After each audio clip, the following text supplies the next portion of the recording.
Hi hello friends, welcome to my channel. Brahmagantu ಮುಂದಿನ ಸಂಚಿಕೆಯಲ್ಲಿ ಏನಾಗ್ತದೆ ಅಂತ ನೋಡೋಣ ಬನ್ನಿ.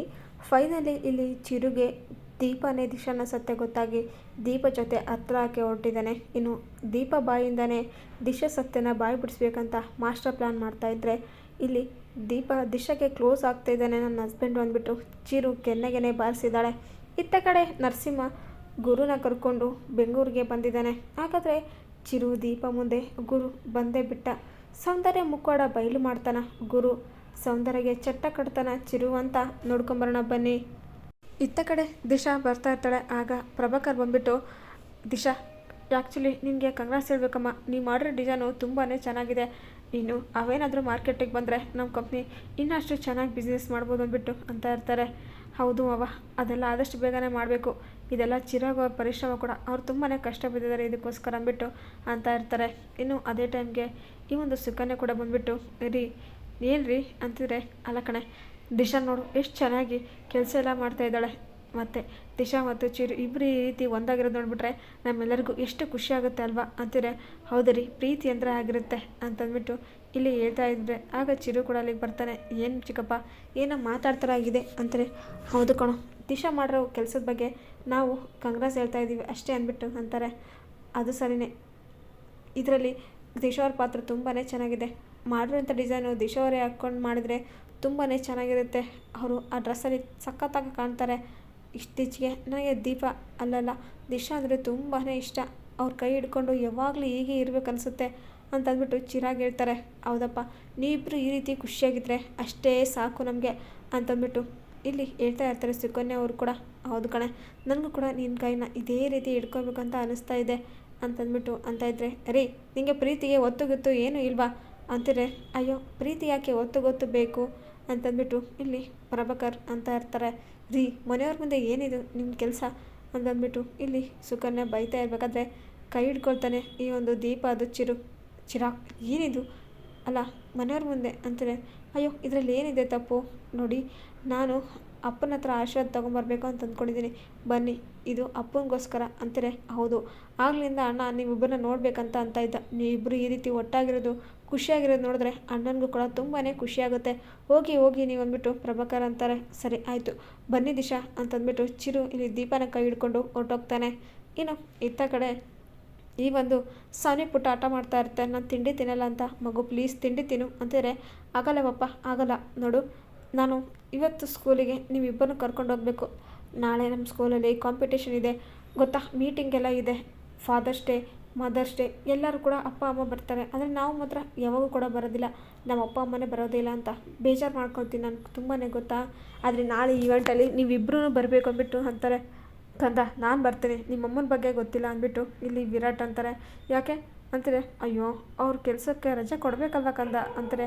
ಅದೆಲ್ಲ ಗೊತ್ತಿಲ್ಲ, ಮಮ್ಮಿ ತುಂಬಾ ಒಳ್ಳೆಯವರು, ಅಮ್ಮ ನಿಜವಾಗ್ಲೂ ಬರ್ತಾರೆ, ನಾನು ಕರೆದ್ರಂದರೆ ಗ್ಯಾರಂಟಿ ಬರ್ತಾರೆ ಅಂದ್ಬಿಟ್ಟು ಇಲ್ಲಿ ಸಾನ್ವಿ ಅಂತಾಳೆ.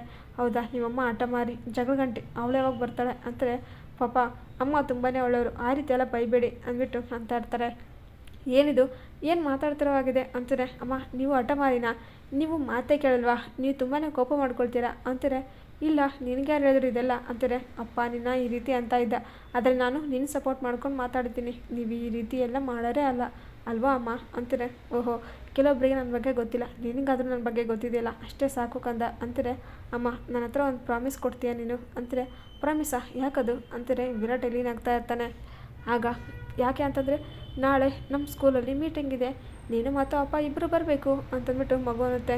ಏನು ಮೀಟಿಂಗಾ ಅಂತಾರೆ. ಹೌದು, ಹಾಗಾದ್ರೆ ಮಾತ್ರ ತಿಂಡಿ ತಿಂತೀನಿ, ಈಗ ನೀವು ಬರಲ್ಲ ಅಂತಂದರೆ ತಿಂಡಿ ತಿನ್ನಲ್ಲ ಅಂದ್ಬಿಟ್ಟು ಸಾನ್ವಿ ಇಲ್ಲಿ ವಾರ್ ಮಾಡ್ತಾಳೆ. ರೀ ಈ ವಿಚಾರ ನಿಮ್ಗೆ ಗೊತ್ತಿತ್ತಾನೆ, ಹೇಳ್ಬೇಕು ಬರಲ್ವಾ, ಯಾಕ್ರಿ ಈ ರೀತಿ ಮಾಡ್ತೀರಾ, ಮಗು ಮುಂದೆ ಪಾಪ ನೋವು ಮಾಡ್ತಾಯಿದ್ದೀರಾ, ಗೊತ್ತಾಗಲ್ವ ನಿಮಗೆ ಅಂತಾರೆ. ಹೌದು ಗೊತ್ತಿತ್ತು, ಅದೇ ನಿಮ್ಗೆ ಹೇಗೆ ಹೇಳ್ಬೇಕಂತ ಗೊತ್ತಾಗಲಿಲ್ಲ ಅಂತ ವಿರಾಟ್ ಅಂತಿದ್ರೆ, ಹೇಗ್ರಿ ಹೇಳ್ಬೇಕು ಅಂದ್ಕೊಂಡಿದ್ರಾ, ಗೊತ್ತಾಗಲ್ಲ ನಿಮಗೆ, ಬರೀ ಈ ರೀತಿ ಇಕ್ಕಟ್ಟಿನ ಪರಿಸ್ಥಿತಿಯಲ್ಲಿ ನನ್ನ ಸಿಗಾಕ್ತಿರಲ್ವ ನೀವು ಅಂತಂದ್ಬಿಟ್ಟು ಅಚ್ಚು ಇಲ್ಲಿ ಸಾನೆ ಪುಟ್ಟ ಮುಂದೆನೇ ಕೂಗಾಡ್ತಾ ಇರ್ತಾರೆ ವಿರಾಟ್ ಮೇಲೆ. ಆಗ ರೀ ಅದಾಗಲ್ಲ ರೀ ಅಂತ ವಿರಾಟ್ ಅಂತಿದ್ರೆ, ಸಾಕು ಸುಮ್ಮನೆ ರೀ ಸಾನೆ ಪುಟ್ಟ, ನೀನು ರೂಮಿಗೆ ಹೋಗು, ನಾನು ನಿನಗೆ ಬಂದು ತಿಂಡಿ ಮಾಡಿಸ್ತೀನಿ ಅಂದ್ಬಿಟ್ಟು ಇಲ್ಲಿ ಅಚ್ಚು ಹೇಳ್ತಾಯಿದ್ರೆ, ಸರಿ ಅಮ್ಮ ಆಯಿತು ಅಂದ್ಬಿಟ್ಟು ಮಗು ಅಲ್ಲಿಂದ ಹೋಗುತ್ತೆ. ರೀ ಗೊತ್ತಾಗಲ್ವ ಮಕ್ಕಳ ಮುಂದೆ ಈ ರೀತಿ ಕಿರ್ಚಾಡ್ಬಾರ್ದು ಕೂಗಾಡ್ಬಾರ್ದು ಅಂತ, ಮಕ್ಕಳ ಮುಂದೆನೇ ಈ ರೀತಿ ಬೈಯೋಳ್ದ ನಿನ್ನೆ ಅಂದ್ಬಿಟ್ಟು ಬೈತಾ ಇರ್ತಾಳೆ. ರೀ ನಾನೆಲ್ರಿ ಬೈದೆ, ನಾನೆಲ್ಲಿ ಕೋಪ ಮಾಡಿಕೊಂಡೆ, ನೀವೇ ಅವಳಿಂದ ಗುರ್ರ ಅಂತ ಇದ್ರು ಅಂತಂದ್ಬಿಟ್ಟು ಇಲ್ಲಿ ಹೇಳ್ತಾ ಇರ್ತಾನೆ ವಿರಾಟ್. ಅದೆಲ್ಲ ಗೊತ್ತಿಲ್ಲ ನೋಡಿ, ಮಗು ಈಗ ನಾಳೆ ಬರಲೇಬೇಕು ಅಂತ ಹಠ ಮಾಡ್ತಿದ್ದೆ, ಏನು ಮಾಡೋದು ಅಂತಾರೆ. ಏನು ಮಾಡೋದು, ಬೇರೆ ದಾರಿನೇ ಇಲ್ಲ, ಏನೋ ಮೀಟಿಂಗ್ ಇದೆ ಅಂತ ತಪ್ಪಿಸ್ಕೊಳ್ಬೇಕು ಅಂತ ವಿರಾಟ್ ಅಂತಾರೆ. ಏನು ತಪ್ಪಿಸ್ಕೊಳ್ಳೋದಾ, ಅದೇ ಕ್ರಿಯೆ ಆಗುತ್ತೆ. ಸಾನಿ ಪುಟ್ಟ ಬೇಜಾರು ಮಾಡ್ಕೊತಾಳೆ, ನಾಳೆ ಅವಳು ಸ್ಕೂಲಿಗೆ ಹೋಗೋದಿಲ್ಲ ಅಂತಾರೆ. ಅಯ್ಯೋ ಏನು ಮಾಡಬೇಕು ಮತ್ತೆ, ನೀವೇನು ಬರಲ್ಲಲ್ವಾ ಅಂತಾರೆ. ನಾನು ಸಾನಿ ಪುಟ್ಟಾಗಿ ಮಾತು ಕೊಟ್ಟಿದ್ದೀನಿ, ನಾನು ಬರಲೇಬೇಕು, ಬೇರೆ ದಾರಿನೇ ಇಲ್ಲ ಅಂತಂದ್ಬಿಟ್ಟು ಅಲ್ಲಿಂದ ಆಚೆ ಹೋಗ್ತಾಳೆ. ಅಪ್ಪ ದೇವರೇ, ಈ ಹುಡುಗಿರನ್ನ ಅರ್ಥನೇ ಮಾಡ್ಕೊಳಕ್ಕಾಗಲ್ಲ. ನಾನೇನಾದರೂ ಬರ್ರಿ ಅಂತ ಕರೆದಿದ್ರೆ ನಿಜವಾಗ್ಲೂ ತಲೆ ಕೆಳಗೆ ಮಾಡ್ತಾಯಿದ್ರು, ಆದರೆ ಈಗ ಅವ್ರೇಟ್ಗೆ ಅವರೇ ಒಪ್ಕೊಂಡಿದ್ದಾರೆ. ಯಮ್ಮ ದೇವರೇ, ಈ ಹುಡುಗರು ಸಹವಾಸ ಅಂದ್ರೆ ಬೇಡ ಅಂದ್ಬಿಟ್ಟು ವಿರಾಟ್ ಇಲ್ಲಿ ಅಂತ ಇರ್ತಾರೆ. ಇನ್ನು ಇತ್ತ ಕಡೆ ನರಸಿಂಹ ಕಾಲ್ ಮಾಡ್ತಾನೆ ಚಿರುಗೆ. ಅಲೋ ಬಾಬಾ ಅಂತಾರೆ. ಈ ನರಸಿಂಹ ಏನಾಯಿತು, ಏನಾದರೂ ಬೇಕಿತ್ತಾ, ದುಡ್ಡಿನ ಅವಶ್ಯಕತೆ ಅಂತಿದ್ರೆ. ಇಲ್ಲ ಇಲ್ಲ, ನನಗೆ ಒಬ್ಬರು ವಿಟ್ನೆಸ್ ಸಿಕ್ಕಿದ್ದಾರೆ, ಅವ್ರನ್ನ ಟ್ರೀಟ್ಮೆಂಟ್ಗೋಸ್ಕರ ಬೆಂಗಳೂರಿಗೆ ಕರ್ಕೊಂಬರ್ಬೇಕಾಯಿತು. ನಿಮಗೇನಾದರೂ ಡಾಕ್ಟ್ರ್ ಗೊತ್ತಿದ್ದಾರಾ ಅಂತ ಕೇಳೋಕ್ಕೆ ಕಾಲ್ ಮಾಡೋದಂದ್ಬಿಟ್ಟು ಅಂತಾರೆ. ಹೌದು ನನಗೆ ಗೊತ್ತಿದ್ದಾರೆ, ಆದರೆ ನೀವು ಬೆಂಗಳೂರಿಗೆ ಬರಬೇಕು ಅಂತಾರೆ. ಪರವಾಗಿಲ್ಲ, ನಾನು ಬರ್ತೀನಿ ಅಂದ್ಬಿಟ್ಟು ಅಂತಾರೆ. ಸರಿ ಆಯಿತು, ನಾಳೆ ಬನ್ನಿ, ನಾನು ಕೂಡ ಬರ್ತೀನಿ ಅಂದ್ಬಿಟ್ಟು ನರಸಿಂಹ ಇಲ್ಲಿ ಅಂತಾರೆ. ಹಾಗಾದ್ರೆ ದೀಪ ಕೇಳಿಸ್ಕೊಂಡು, ಏನು ನರಸಿಂಹ ಅವ್ರು ಕಾಲ್ ಮಾಡಿದ್ರಾ, ಯಾಕೆ ಮಾಡಿದ್ರು ಅಂತಾರೆ. ಅದೆಲ್ಲ ನಿಮ್ಗೆ ಯಾಕೆ, ಬಾವ ಬಾಮ ಇದು ಪ್ರೀತಿ ಅಂದರೆ ಆಗಿರುತ್ತೆ ಅಂದ್ಬಿಟ್ಟು ಅಂತಾರೆ. ಓ ಹೌದಾ ಅಂತಾರೆ. ಸರಿ, ನಾಳೆ ನರಸಿಂಹ ಭೇಟಿ ಮಾಡೋಕ್ಕೆ ನೀವು ಕೂಡ ಬರ್ತೀರಲ್ವಾ ಅಂತಾರೆ. ವೈ ನಾಟ್, ನಾನು ಬರ್ತೀನಿ ಅಂದ್ಬಿಟ್ಟು ಇಲ್ಲಿ ದೀಪ ಖುಷಿಯಲ್ಲಿ ಅಂತಿದ್ರೆ. ಇದೇನಿದು, ಸ್ವಂತ ಅಣ್ಣನ ಭೇಟಿ ಮಾಡೋ ಥರನೇ ಖುಷಿ ಪಡ್ತಾ ಇದ್ದೀರಾ ಅಂತಾರೆ. ಅಯ್ಯೋ, ದೀಪ ಅವರಿಗೆ ನರಸಿಂಹವ್ರ ಅಣ್ಣ ಅಂದರೆ ನನಗೂ ಕೂಡ ಅಣ್ಣ ಅಲ್ವಾ ಅಂದ್ಬಿಟ್ಟು ಅಂತಾರೆ. ಏನೋ ಅಣ್ಣನ ಅಂದರೆ ಅಣ್ಣನ ಥರ ಅಂತಂದ್ಬಿಟ್ಟು ದೀಪ ಅಂತಿದ್ರೆ. ಓಹೋ ಅಣ್ಣನ ಥರನಾ, ಹೋಗಲಿ ಬಿಡಿ ಅಂತಂದ್ಬಿಟ್ಟು ಇಲ್ಲಿ ಚಿರು. ಆಹಾ, ಎಷ್ಟು ಖುಷಿ ಆಗ್ತಿದೆ ಅಣ್ಣನ ಭೇಟಿ ಮಾಡಬೇಕಂತ. ನರಸಿಂಹವ್ರಿಗೂ ಈ ಮ್ಯಾಟ್ರ್ ಹೇಳಿಲ್ವ ನೀವು, ಎಷ್ಟು ಮೇಂಟೈನ್ ಮಾಡ್ತಿದ್ದೀರಾ, ಇದರಲ್ಲಿ ಏನೋ ದೊಡ್ಡ ರಹಸ್ಯ ಇದೆ, ತಿಳ್ಕೊಳ್ಬೇಕು ಅಂದ್ಬಿಟ್ಟು ಚಿರಾಗಿಲಿ ಅಂತ ಇರ್ತಾನೆ. ಇನ್ನು ಇತ್ತ ಕಡೆ ಈ ಒಂದು ಚಿರು ತಮ್ಮ ಫ್ರೆಂಡ್ನ ಭೇಟಿ ಮಾಡೋಕ್ಕೆ ಬಂದಿರ್ತಾನೆ. ಆಗ ಏನಾದರೂ ಇನ್ಫಾರ್ಮೇಷನ್ ಸಿಗ್ತಾ ನಮ್ಮ ಅತ್ತಿಗೆ ಬಗ್ಗೆ ಅಂತಾರೆ. ಅಯ್ಯೋ ಏನೋ ಸಿಕ್ಕೇ ಇಲ್ಲಪ್ಪ ಅಂತಾರೆ. ಯಾರು ಜಗಳ ಶುರು ಮಾಡಿದ್ವಿ, ಯಾರು ತಪ್ಪಿದ್ದು, ಯಾರು ಸರಿ ಇದೆ ಅಂದ್ಬಿಟ್ಟು ಇಲ್ಲಿ ಚಿರು ಪ್ರಶ್ನೆ ಮಾಡ್ತಿದ್ರೆ. ಅದೆಲ್ಲ ನನಗೆ ಗೊತ್ತಿಲ್ಲ, ನಮ್ಮ ಅಪ್ಪನ ಫ್ರೆಂಡ್ನೆಲ್ಲ ಕೇಳಿದೆ, ಅವ್ರಿಗೇನೂ ಗೊತ್ತಿಲ್ಲ ಅಂತೆ. ನೀನು ನಿಮ್ಮ ಅಪ್ಪನೇ ಕೇಳಬೇಕು ಅಂತಿದ್ರೆ ಅವ್ರನ್ನ ಕೇಳೋ ಪ್ರಯತ್ನ ಪಟ್ಟೆ, ಆದರೆ ಈಗಿನ ಪರಿಸ್ಥಿತಿಯಲ್ಲಿ ಅವ್ರು ಏನು ಹೇಳೋ ಪರಿಸ್ಥಿತಿಯಲ್ಲಿ ಇಲ್ಲ, ಏನು ಮಾಡೋಕ್ಕಾಗುತ್ತೆ ಅಂತಂದ್ಬಿಟ್ಟು ಅಂತಾರೆ. ಹಾಗಾದರೆ ಏನು ಮಾಡೋದು ಅಂತಿದ್ರೆ. ಅದೆಲ್ಲ ಬಿಡು, ದಿಶಾ ಬಗ್ಗೆ ಏನಾದರೂ ಗೊತ್ತಾಯ್ತಾ ಅಂದ್ಬಿಟ್ಟು ಫ್ರೆಂಡ್ ಕೇಳ್ತಾರೆ. ದಿಶಾ ಬಗ್ಗೆನಾ, ಅವ್ರ ಬಗ್ಗೆ ಯಾಕೆ ತಲೆ ಕೆಡಿಸ್ಕೊಳ್ತೀಯ, ಅವ್ರ ಬಗ್ಗೆ ಏನಾಗಿದೆ ಅಂತ ಚೆನ್ನಾಗಿ ಗೊತ್ತಿದೆ. ನನಗೆ ದೀಪ ಅವರು ಸಿಗ್ತಾರೆ, ನೀನು ಅದ್ರ ಬಗ್ಗೆ ಮರ್ತು ಬಿಡು, ಈಗ ಅತ್ತಿಗೆ ಬಗ್ಗೆ ತಿಳ್ಕೊ ಅಂದ್ಬಿಟ್ಟು ಅಂತಾರೆ. ಏನು ಹೌದಾ, ಇಷ್ಟು ದಿನ ದಿಶಾ ಬಗ್ಗೆ ತಿಳ್ಕೊಳ್ಬೇಕು, ದೀಪನ ಪಡ್ಕೊಳ್ಬೇಕು ಅಂತಿದ್ದೆ, ಈಗೇನಪ್ಪ ಬಿಟ್ಬಿಟ್ಟು ಎಲ್ಲನೂ ಅಂತಿದ್ರೆ. ಇಲ್ಲ ಕಣೋ, ನನ್ನ ಹಣೆ ಬರ್ದಲ್ಲಿ ದೀಪ ಅವ್ರು ಸಿಗೋ ಅದೃಷ್ಟ ಬರೆದಿದ್ದೆ, ಗ್ಯಾರಂಟಿ ನನಗೆ ದೀಪ ಅವ್ರು ಸಿಗುತ್ತೆ. ಇದ್ರ ಬಗ್ಗೆ ನಿನಗೆ ನೆಕ್ಸ್ಟ್ ಟೈಮ್ ಯಾವಾಗಾದರೂ ಹೇಳ್ತೀನಿ, ಆದರೆ ಅತ್ತಿಗೆ ಬಗ್ಗೆ ಆದಷ್ಟು ಬೇಗ ಗೊತ್ತಾಗಬೇಕು ಅಂತಂದ್ಬಿಟ್ಟು ಚಿರು ಕೇಳ್ತಾನೆ. ಅಲ್ಲ ಕಣೋ, ನಿಮ್ಮ ಅತ್ತಿಗೆ ಹೇಗೆ ಬಂದರು, ಅವ್ರ ಅಪ್ಪ ಅವರಮ್ಮ ಅವ್ರ ಫ್ಯಾಮಿಲಿ ಬಗ್ಗೆ ಏನಾದರೂ ಗೊತ್ತಿದೆಯಾ ಅಂತ ಕೇಳ್ತಿದ್ರೆ. ಇಲ್ಲ ಕಣೋ, ನಾನು ಅಪ್ಪನ ಹತ್ರ ಜಗಳಾಡಿ ಹಾಸ್ಟೆಲ್ ಬಿಟ್ಟು ಬಂದಿದ್ರ, ಅದಾದಮೇಲೆ ಅಣ್ಣನ ಮದುವೆ ಆಗಿದ್ದು. ನಾನು ಹಾಸ್ಟೆಲ್ ಇರಬೇಕಾದ್ರೆ ಅತ್ತಿಗೆ ಬಂದೇ ನನ್ನ ಕರ್ಕೊಂಡು ಹೋಗಿದ್ದು, ಅವ್ರ ಬಗ್ಗೆ ಏನು ಗೊತ್ತಿಲ್ಲ ಅಂದ್ಬಿಟ್ಟು ಇಲ್ಲಿ ಅಂತ ಇರ್ತಾರೆ ಚಿರು. ಸರಿ ಬಿಡು, ಆದಷ್ಟು ಬೇಗ ಅವ್ರ ಬಗ್ಗೆ ಅವ್ರ ಊರಿಗೆ ಹೋಗಿ ತಿಳ್ಕೊಂಬರ್ತೀನಿ ಅಂದ್ಬಿಟ್ಟು ಇಲ್ಲಿ ಫ್ರೆಂಡ್ ಹೇಳ್ತಾ ಇರ್ತಾನೆ. ಸರಿ ಆಯಿತು ಅಂತ ಇದ್ದರೆ ಇತ್ತ ಕಡೆ ದೀಪ ಬರ್ತಾ ಇರ್ತಾಳೆ. ಆಗ ಏನಮ್ಮ ದಿಶಾ, ಓಹೋ ಹಾಲು ತೊಗೊಂಡು ಹೋಗ್ತಿದ್ಯಾ ಏನು ಚಿರುಗ ಅಂತೂ ಇಂತೂ ಇಬ್ಬರು ಒಂದಾಗಿಬಿಟ್ರೆ ಹೇಗೆ ಅಂದ್ಬಿಟ್ಟು ಅಂತಾರೆ. ಹೌದು, ಚಿರಾಗವರು ತುಂಬಾ ಒಳ್ಳೆಯವರು, ನಿಮಗೆ ಗೊತ್ತು ತಾನೆ ಅಂತಾರೆ.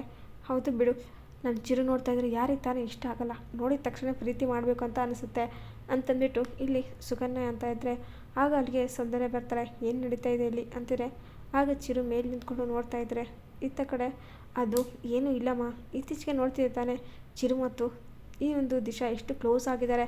ಚಿರು ದಿಶಾ ಅಂದ್ರೇ ಆಗ್ತಾ ಇದ್ದಿಲ್ಲ, ಈಗ ತುಂಬಾ ಪ್ರೀತಿ ಮಾಡ್ತಾ ಇದ್ದಾನೆ ಅಂದ್ಬಿಟ್ಟು ಅಂತಾರೆ. ಹೌದು, ಅವ್ನಿಗೇನೋ ಸರಿ ಇಲ್ಲ ಅನಿಸುತ್ತೆ ಅಂತಂದ್ಬಿಟ್ಟು ಇಲ್ಲಿ ಸೌಂದರ್ಯ ಅಂತ ಇದ್ದರೆ. ಯಾಕಮ್ಮ ಆ ರೀತಿ ಅಂತಿದ್ಯಾ, ಇವರಿಬ್ಬರು ಚೆನ್ನಾಗಿರೋದು ತಾನೆ, ನಮ್ಮೆಲ್ಲರಿಗೂ ಕೂಡ ಬೇಕಾಗಿರೋದು ಅಂತ ಸುಕನ್ಯಾ ಅಂತಿದ್ರೆ. ಹೌದು ಸೌಂದರ್ಯ ಅವರೇ, ಇದಕ್ಕೆಲ್ಲ ನೀವೇ ಕಾರಣ, ನನ್ನ ಮತ್ತು ಚಿರಾಗ್ ಒಂದು ಮಾಡಿದ್ದು ನೀವೇ ಅಲ್ವಾ, ಥ್ಯಾಂಕ್ ಯು ಸೋ ಮಚ್ ಅಂತಿದ್ರೆ. ಬಿಡಮ್ಮ ಇನ್ನೇನು, ಆದಷ್ಟು ಬೇಗ ನೀವಿಬ್ಬರು ಒಂದಾಗ್ಬಿಟ್ಟು ತೊಟ್ಲು ತೂಗಿಸ್ಬಿಡಿ, ಮನೆಗೂ ಶಿವನೋ ಲಕ್ಷ್ಮಿನೋ ಕೊಡಬೇಡಿ ಅಂದ್ಬಿಟ್ಟು ಅಂತಾರೆ. ಚಿಕ್ಕತೆ ಸ್ವಲ್ಪ ಸುಮ್ಮನೆ ಇರ್ತೀರಾ ನೋಡಿ, ಈ ವಿಚಾರದಲ್ಲೆಲ್ಲ ಮೂಗು ತುರ್ಸೋಕೆ ಬರಬೇಡಿ.